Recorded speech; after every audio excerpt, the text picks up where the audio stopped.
ओम गुरु ब्रह्मा गुरु विष्णु गुरुदेव महेश्वर ओम गुरु साक्षात् परम ब्रह्म तस्मै श्री गुरुवे नमः। ओम जय गुरुदेवा नमः। ओम विश्वकर्मणे नमः। नमस्कार दर्शक बंधु, मोर वास्तु संदेश चैनल को आपन को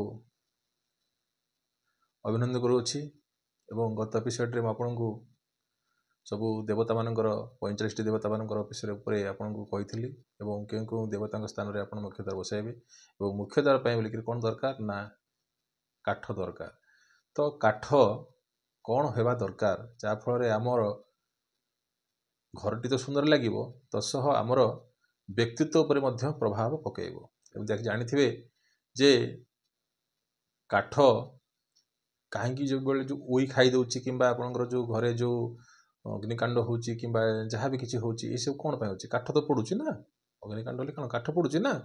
तो काठ सह कौन तार संपर्क आपन को वास्तु मत उपर आपन को आज आलोकपात करी।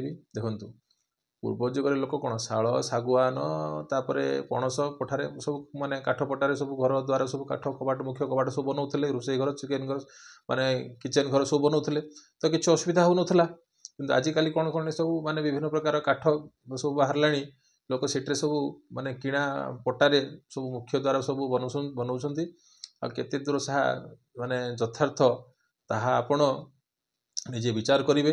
किंतु द्वारबंध गोटे जातीय काठ को आपण व्यवहार करने कथा बेसिकाली मुख्य द्वार को कहीं मुख्य द्वार जो किणापटा जो हो गुड़ाए गुड़ाए घर में कौन हो से किणा घर माने कबाट गुड़ाक कौन हो ना काठ जिते बढ़ई कौन करे काटे से कौन हो कला गुंड गुड़ाक सब पड़ी थाए।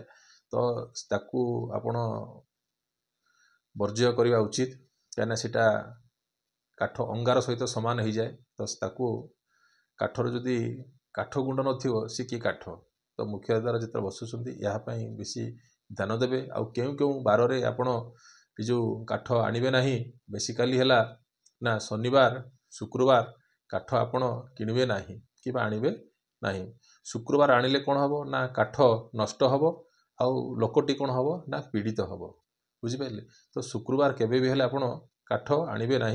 आउ शनिवार काठ कार्य है आरंभ हेले बहु क्षति आ तर्क वितर्क आउ कर्मकर्ता पैसा माने सी दे पारती ना है।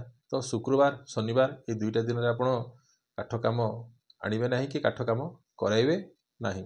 आउ गोटे जिनस रहा कौन आउ को तिथि ना पूर्णिमा अमावास्या तिथि है काठपटा आणतु ना किंबा पंचक नक्षत्र रे काठपटा आणतु ना किंबा तैयारी करंतु ना। मुख्य द्वार जो कथा कहली यही माने दिन गुड़ा पंचक नक्षत्र कौन ना धनिष्ठा सतभिका पूर्व भाद्रपद उत्तर भाद्रपद रेवती ये जो पंचटी नक्षत्र रे भी गृह कार्य भी करने कथा नुह। पंचक नक्षत्र गृह कार्य किंबा आपणकर शिलान्यास हो जेकोसी भी हो यही पंच नक्षत्र केबे भी हेले आपण काठपटा किणवा माने बसैबे ना कि लगेबे ना कि किणवे भी ना।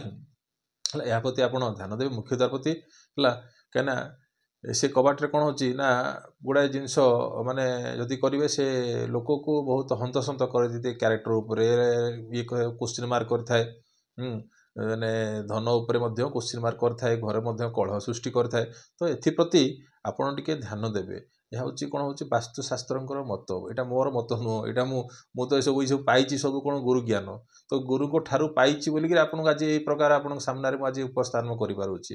मुझे गुरु ज्ञान पाई न था गुरु ठार किसी पाई न था आपको उपस्थापन कर जो व्यक्ति मोर चैनल टी को देखुं आज ये काठ उपर आपको दिग्दर्शन देली कहीं द्वारबंध जो कहली तो काठ उपर मोर कहवा उचित बोली कली बोली आज यही छोटिया टॉपिक टा आपको सामने उपस्थापन कली। आउ जो व्यक्ति मैंने मोर चैनल देखुं लाइक सब्सक्राइब करूँ। आगामी दिन में आउ गोटे गोटे सब्जेक्ट करके गोटे गोटे छोटिया छोटिया टिप्स देवी बोलिक मुझे डिसाइड करी छोटिया छोटिया टिप्स भी देवी जोटा कि भल हम। तो आगामी एपिसोड रे मु किछि टिप्स गोटे टिप्स प्रति ये गोटे गोटे टिप्स देवी बोलिक डिसाइड करी। हो ठीक अच्छे, नमस्कार।